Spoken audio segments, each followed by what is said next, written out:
नमस्कार दोस्तों, कैसे हैं आप? पिछले कुछ दिनों से ये Q&A सेशन जो मैं करता हूँ, यानी कि आपके सवालों के जवाब देता हूँ वीडियो के माध्यम से, वो नहीं कर पाया। तो अभी-अभी मैंने एक टीवी शो खत्म किया और सोचा कि फटाफट यूट्यूब से आपके कुछ सवाल ले लेता हूँ। तो इस वीडियो में मैं आपके सवालों के जवाब दूँगा और साथ ही मैं प्लान कर रहा हूँ कि वीक में कम से कम 1 दिन यूट्यूब लाइव करके आपके सवालों के जवाब दूँ। तो उसके लिए आप मुझे कमेंट करके बताइए कि कौन-सा दिन सूटेबल रहेगा। मंडे टू सैटरडे कोई भी दिन आप चुन सकते हैं। हाँ, फ्राइडे को यदि हम अवॉइड करें तो बेटर होगा, क्योंकि फ्राइडे को 6:30 टू 7 मैं जी बिज़नेस पर मनी गुरु शो करता हूँ, वो फिक्स है। बाकी के जो टीवी शोज़ हैं, उसमें एडजस्टमेंट किया जा सकता है। तो आप मुझे बताइए कि कौन-सा दिन सूटेबल रहेगा और इवनिंग में 6:30 टू 7 या 6 टू 6:30 मेरे हिसाब से इस टाइम पर कर सकते हैं।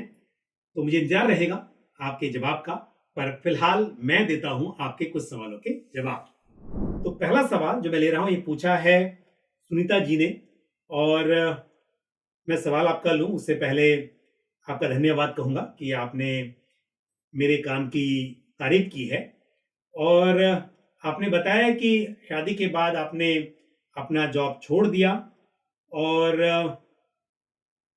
आपने म्यूचुअल फंड्स में लॉन्ग टर्म के लिए कुछ पैसा इन्वेस्ट किया हुआ है, जिस पर आप मेरे सजेशन चाहती हैं। और एचडीएफसी बैलेंस एडवांटेज फंड में आपने इन्वेस्ट किया हुआ है 1,79,000 रुपीज।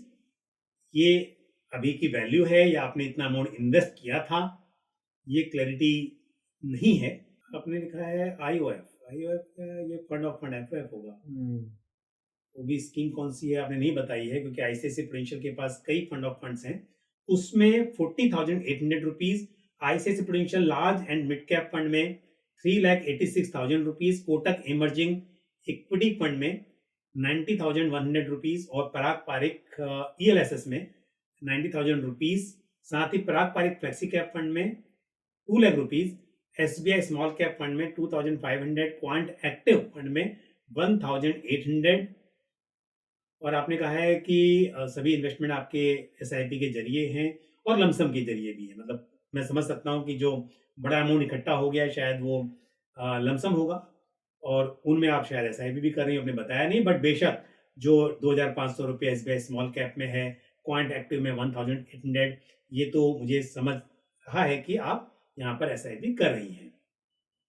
और अभी आप चाहती हैं कि मैं पोर्टफोलियो रिव्यू करूं, तो पोर्टफोलियो में स्कीम सभी अच्छी हैं। एचडीएफसी बैलेंस एडवांटेज फंड जो है ये हाइब्रिड फंड है और आईसीआईसीआई एफओएफ ये आपको बताना पड़ेगा कि कौन सा फंड ऑफ फंड है ये, क्योंकि आईसीआईसीआई प्रूडेंशियल के पास जैसा मैंने कहा कई फंड ऑफ फंड हैं। और ICICI Prudential large mid cap fund एक बेहतरीन फंड है इस कैटेगरी में। Kotak emerging equity fund small cap mid cap fund है, ये भी बहुत अच्छा फंड है। पराग पारिक के दोनों फंड्स जो आपने लिए हैं अच्छे हैं। एसबीआई स्मॉल कैप फंड, सभी फंड्स आपके पास अच्छे हैं, आपका एलोकेशन भी ठीक है। यदि नजरिया आपका लॉन्ग टर्म है जैसा आपने कहा है, तो बेशक स्मॉल कैप मिड कैप सब में आप बने रह सकते हैं, कोई बदलाव की जरूरत आपको नहीं है। यदि आपको अमाउंट बढ़ाना हो, निवेश की राशि बढ़ानी हो, तो ऐसे में आप Kotak emerging equity fund, Parag Parikh flexi cap fund, ICICI Prudential large and mid cap fund, इन फंड्स में अमाउंट को बढ़ा सकती हैं। All the best to you. और अब जो सवाल मैं ले रहा हूं, ये पूछा है राजेंद्र प्रताप सिंह जी ने। राजेंद्र जी, आपका सवाल यह है कि आप रिटायर्ड हैं, आपने बताया है, और सीनियर सिटीजन सेविंग्स स्कीम और प्रधानमंत्री व्यय वंदना योजना और साथ में एलआईसी का एन्युटी प्लान आपके पास है। रेगुलर प्लान, रेगुलर एक्सपेंसेस के लिए आप इसका जो इंटरेस्ट मिलता है उसे यूज कर रहे हैं, तो ये अच्छी बात है। साथ में आपने बताया कि आपने म्यूचुअल फंड्स में भी इन्वेस्ट किया हुआ है। म्यूचुअल फंड्स में आपके पास है एचडीएफसी। अब देखिए, ये आधी जानकारी है। एचडीएफसी म्यूचुअल फंड एक कंपनी है। आपने किस स्कीम में इन्वेस्ट किया हुआ है मेरे लिए जानना बहुत जरूरी है, ताकि मैं बता सकूं कि वो स्कीम कैसी है और आपके लिए सुटेबल है या नहीं है। और साथ ही आपने लिखा है ICICI Edelweiss balance advantage fund. अच्छा, अगर आपने एचडीएफसी आईसीआईसीआई प्रूडेंशियल और एडलवाइज तीनों के बैलेंस एडवांटेज फंड लिए हुए हैं, तो मैं आपको इसका उत्तर दूंगा, क्योंकि आपने लास्ट में लिखा है बैलेंस एडवांटेज फंड, उससे पहले आपने एचडीएफसी, आईसीआईसीआई और एडलवाइज लिखा है। तो चलिए मैं ही मान के चल रहा हूं कि ये तीनों बैलेंस एडवांटेज फंड आपने लिए हुए हैं और आपने कहा है कि 15% इन ईच फंड आपने निवेश किया है। तो चलिए मुझे लग रहा है कि मैं ये सही समझ रहा हूं। उसके अलावा मेरे एसेट का ईएलएसएस आपके पास है 25%, उसमें एलोकेशन है। देखिए ईएलएसएस में तो आपको तभी निवेश करना चाहिए जब आप उस पर टैक्स बेनिफिट ले रहे हो। तो यदि आप ओल्ड टैक्स रिजीम में अपना आईटीआर फाइल करते हैं और under section 80C of income tax act आप डिडक्शन क्लेम करते हैं, तब ईएलएसएस में निवेश करना सही है और Mirae asset ELSS tax saver fund सही है। Parag Parikh flexi cap fund में 20%, DSP and Kotak small cap fund, यानी दोनों के स्मॉल कैप फंड हैं, वहां पर 1% each. HDFC mid cap opportunities fund में 2% पूरे पोर्टफोलियो का आपने एलोकेट किया हुआ है। SBI and Mirae asset large and mid cap fund, इन दोनों में 3% each. Total investment done by SIP and lump sum, तो आप चाहते हैं कि मैं पोर्टफोलियो रिव्यू करूं। देखिए स्कीम सभी सही हैं, लेकिन आपने कहा है रिटायर्ड हैं, और ऐसे में यदि स्मॉल कैप फंड्स को आप स्किप करेंगे तो बेटर रहेगा। आप जानते होंगे कि स्मॉल कैप मिड कैप में लार्ज कैप के मुकाबले उतार चढ़ाव का जोखिम अधिक रहता है। जब आप यंग एज में इन्वेस्ट करते हैं तब आपको स्मॉल कैप मिड कैप में अधिक इन्वेस्ट करना चाहिए, क्योंकि आपके पास समय लंबा होता है, लंबे नजरिए से आप निवेश करते हैं, तो ऐसे में अच्छे रिटर्न्स की, अच्छी ग्रोथ की संभावना रहती है। लेकिन यदि रिटायर्ड होने के बाद रिटायरमेंट का फंड है उससे आप निवेश कर रहे हो, जैसा कि आपने बैलेंस एडवांटेज फंड्स में निवेश किया हुआ है, बाकी जो फिक्स्ड रिटर्न्स वाली स्कीम से उनमें निवेश किया हुआ है, तो मेरे हिसाब से आपको म्यूचुअल फंड्स में भी बैलेंस एडवांटेज फंड्स के साथ साथ आप अग्रेसिव हाइब्रिड फंड्स या फिर निफ्टी 50 या Nifty 100 index fund, flexi cap funds, उनमें निवेश कर सकते हैं।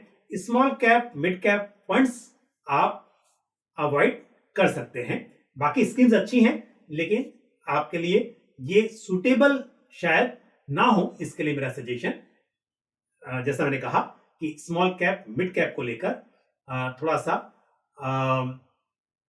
यदि आप उसे अवॉइड करेंगे तो ये बेहतर माना जा सकता है। और वैसे भी फ्लेक्सी कैप के जरिए आपको मिड कैप और स्मॉल कैप का भी थोड़ा एक्सपोजर मिल जाता है। बढ़ते हैं आगे और लेते हैं अगला सवाल जो पूछा है संदीप गोयल ने।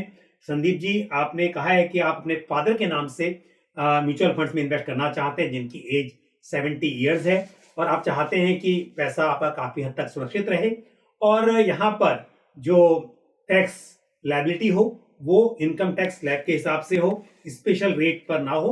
ये आप शायद इसलिए कह रहे हैं क्योंकि आपके फादर की जो इनकम है वो इतनी ज्यादा नहीं है कि आपको कुछ टैक्स स्लैब की चिंता है, तो यानी कि अगर टैक्स उस पर लगेगा तो भी वो कम रेट पर होगा, तो इसके लिए आप इस तरह के फंड चुन सकते हैं।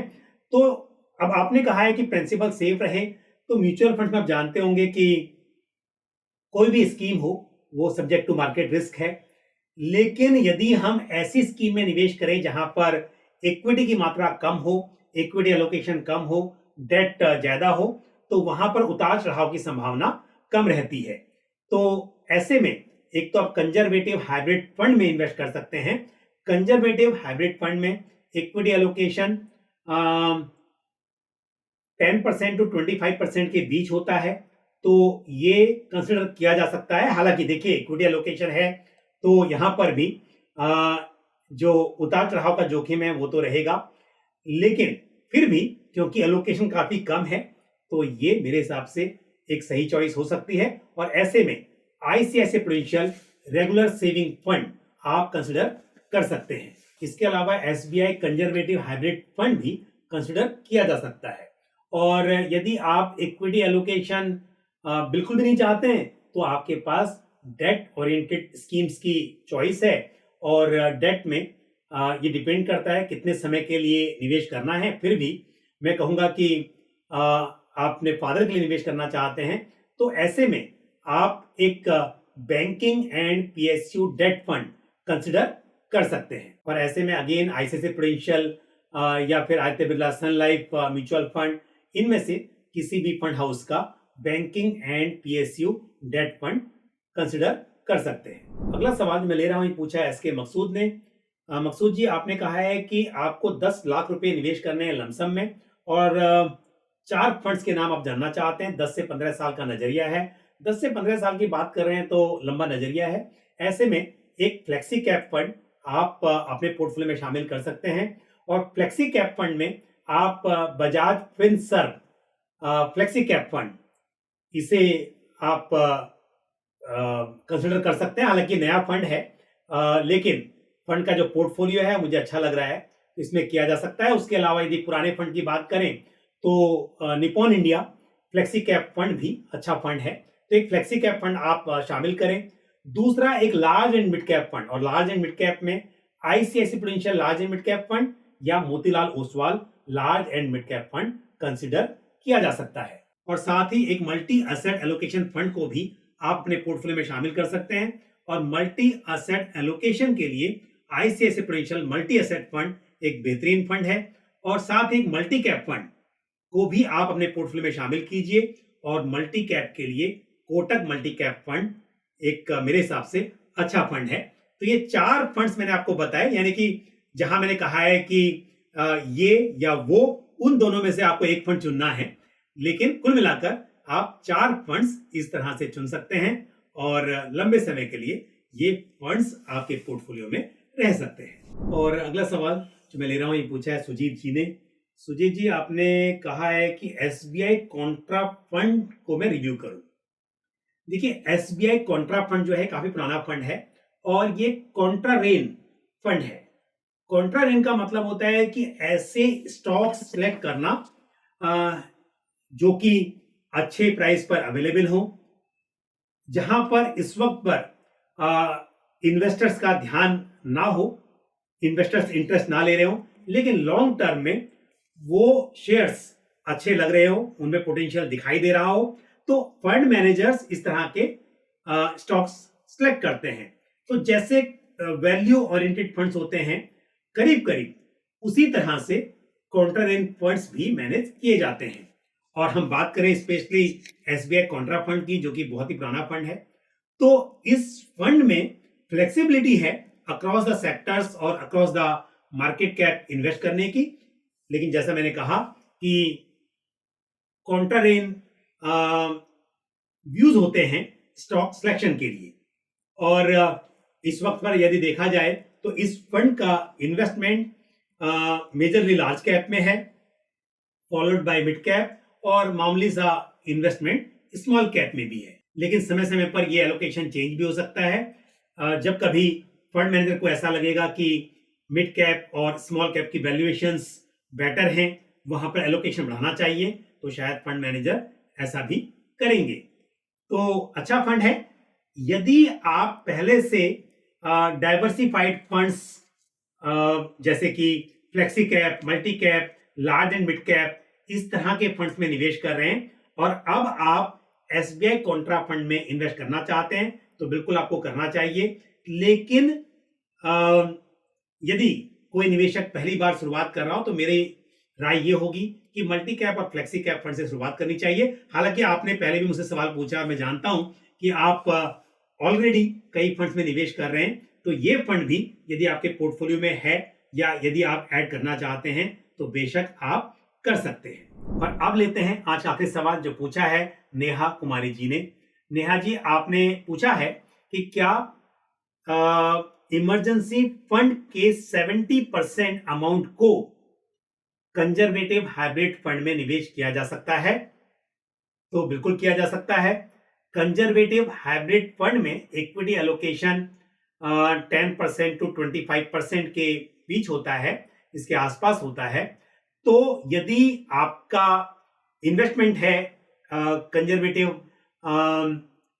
फंड के रूप में, और आप चाहती हैं कि कुछ पैसा एकदम लिक्विड रहे और डेट ओरिएंटेड फंड जैसे कि लिक्विड फंड वगैरह में हो, और बाकी का आप इस तरह निवेश करना चाहती हो कि उस पर रिटर्न भी कुछ आ सके, तो बिल्कुल अच्छी चॉइस है। लेकिन यदि आप हायर टैक्स ब्रैकेट में हैं, तो मैं आपको एक ऑप्शन और दे रहा हूं, और वो होगा इक्विटी सेविंग्स फंड का। Equity savings fund minimum 10% allocation debt में करते हैं, थोड़ा बहुत यहां पर कैश मार्केट में होता है, इक्विटी में। बाकी का जो निवेश है, बाकी का जो एलोकेशन है, वो आर्बिट्राज में होता है। तो यहां पर भी जो मार्केट के उतार चढ़ाव का जोखिम है वो कम रहता है, और जो टैक्सेशन है वो यहां पर इक्विटी टैक्सेशन अप्लाई होता है। तो यदि आप हाई टैक्स ब्रैकेट में हैं, तो मेरे हिसाब से इक्विटी सेविंग्स फंड भी आपके लिए एक अच्छी चॉइस हो सकती है।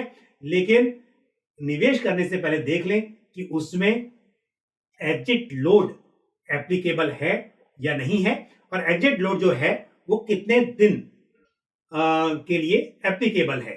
तो ICICI prudential equity savings fund आप इमरजेंसी फंड के लिए आई थिंक ऑप्ट कर सकती हैं, क्योंकि इसमें एक तो नेट इक्विटी कम है, और दूसरा साथ में यह है कि यहां पर जो एग्जिट लोड है वो सिर्फ 7 डेज के लिए ही एप्लीकेबल है, और 7 डेज के बाद में यदि यूनिट्स को रिडीम किया जाता है तो कोई एग्जिट लोड एप्लीकेबल नहीं होता है। तो आज इस वीडियो में मैंने आपके कुछ प्रश्नों के उत्तर दिए। मुझे उम्मीद है जानकारी को पसंद आई होगी। आपके जो भी सवाल या सुझाव हो आप कमेंट बॉक्स में पोस्ट कर सकते हैं। आज के लिए बस इतना ही। इसी के साथ मुझे दीजिए इजाजत। अगले वीडियो में फिर किसी इंपॉर्टेंट टॉपिक के साथ या आपके सवालों के जवाब के साथ आपसे मुलाकात होगी। Thank you. जय हिंद। म्यूचुअल फंड निवेश बाजार जोखिमों के अधीन है। योजना से संबंधित सभी दस्तावेजों को ध्यान से पढ़ें।